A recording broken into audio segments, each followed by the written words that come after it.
welcome back, my fascinating Renaissance friends, to the epilogue of our reflections and lessons series episode. We're episode 196, and this is my season of life. It's really a very special channel for all of us here, 60 years and beyond. With me, Malu Cervantes, and we are, fleshing out what it means to age wisely, age gracefully, and age elegantly. And this is the epilogue of our series. Epilogue is the concluding portion of, the portion that rounds out, whatever piece of work we're doing. So it is the series on reflections and lessons because after this, whole new series. Okay? So it is a commentary on travel, really traveling.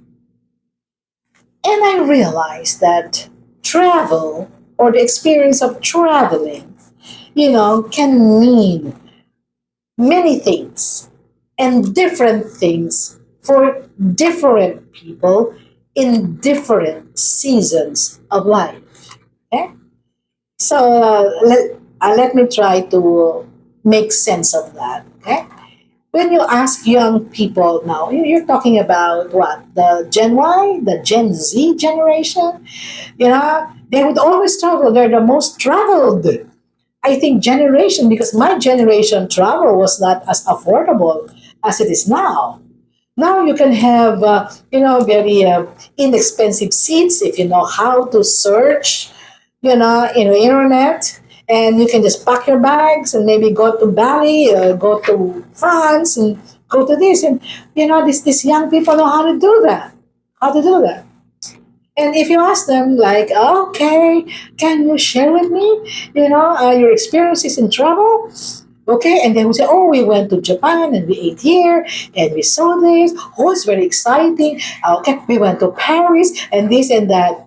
If you know, this is all about excitement. It's all about going to places. It's all about taking pictures everywhere, even what they have eaten, Fine, there's nothing wrong with that. Okay, except that it's easy, it's different. Then you contrast that with maybe mature adults, okay, mature adults who would travel because of work, like they are regional directors based in Singapore, but their job is to go around, because checking in on clients that they have. So they travel in Dubai, they travel in Lebanon, and things like that. Okay, I still have friends like that. Okay, because they're regional directors. You ask them, well, how's travel? Of course, they would say, well, it's very tiring. It's all about business conferences and whatever it is, one light count out. Okay, and so if we have time, we go for a package tour and things like that. But it's all very very hurried.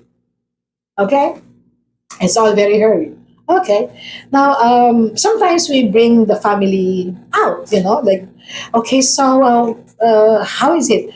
Well, if we bring the kids and the partners and the how do you call that? And the spouses, with us, it's family bonding. It's beautiful, but it's really family bonding. Travel for them is time with their family. Not so much the excitement of going to places, but it's really seeing the children, happy and enjoying Disneyland. Okay. Okay. And I have friends who are solo travelers. They're women, but they travel solo. And they will say, oh, how's the travel? Oh, it's very rich and meaningful. Why? They did not go to the usual tourist places. They mix with the locals. They backpack their way to Europe. They ate in marketplaces. They stayed in hostels instead of hotels because they want to feel and live like a native. For them, it's culture. It's blending in. Okay, and not about comfort, not about first class. You know, they have everything on their backpack, and then they will just from go from one hostel to the other. It doesn't really matter. Sometimes they sleep in the woods and things like that. Wow, I would never do that. I would never feel safe, but they're okay. You know? How about travel in our stage of life, in autumn of life? What do you think? That actually, caught my attention because now, because I told you, since the kids, opted to stay in the States, for so many years and raise their families there, I visit them every 2 to 3 years. That's why I would choose the season so that I was able to experience all the seasons. Okay? And so every stage of my life, I would be traveling. Okay? And I realized that travel this time around, the last 2 months, had a different rhythm, had a different meaning, had a different, how do you call that? Had a different feel. Of course, I enjoyed the places that they brought me to. I did. I enjoyed the culture. I told you in the initial episodes in Miami, especially in Miami, especially in the cruise ship. How friendly people are, and I talk with them. All different folks from different parts of the world. You know, and all. Of course, that's exciting. But it's so different this time because when I focus on something like that fact, the my mind worked differently.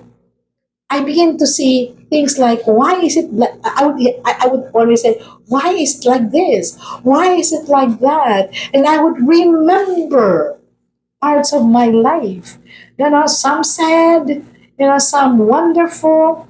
And when I look at my kids, you know, I say kids, they're not kids anymore. They're all, they are what? They're mature adults raising their families. And yet, for me, the vision of them, still my young boy, still my young girl, would never fade. And I would just remember the kind of, they're so, my boys are boisterous. Of course, I have no problem with my daughter. She's very ladylike, but all of this would come flooding back.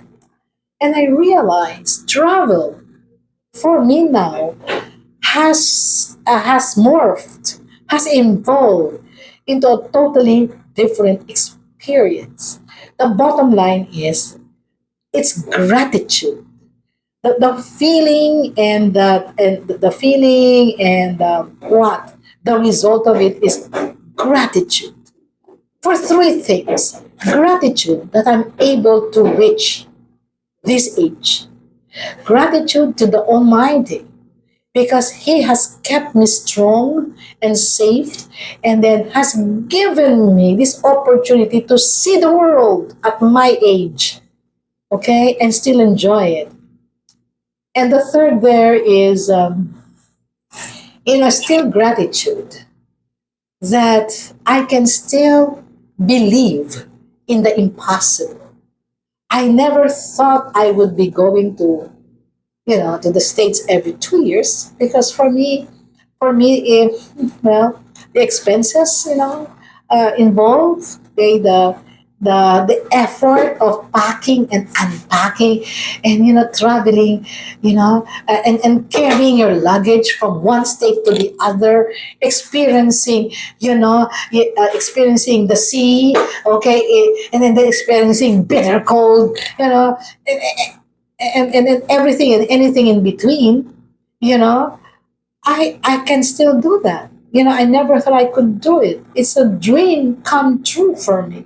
So that's travel, okay? And being with my family, still, okay, safe and all of that. I think it's the greatest reward, for every time I would travel.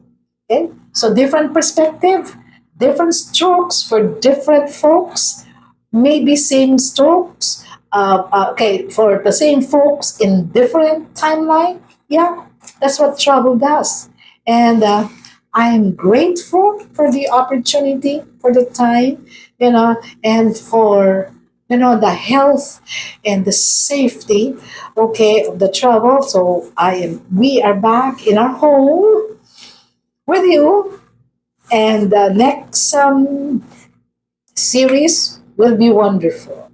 It will be entirely new series, which I intend to actually make it as a workshop, for my clients. And I'd like to share that with you. Okay? So until then, thank you for keeping me company in this series of reflections and lessons. I hope that we can engage. You can tell me, and that you have your own memories, which were triggered beautiful as well as not so beautiful. Remember, amor fati, meaning embrace everything that happens to life, good and bad, because it makes our life unique and it makes us who we are today. And don't forget, dolce far niente, meaning,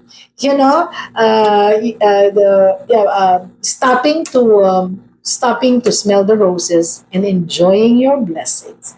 Okay, until then, this is Miss Malu Cervantes, in the autumn of our life, in my season of life. See you. Bye.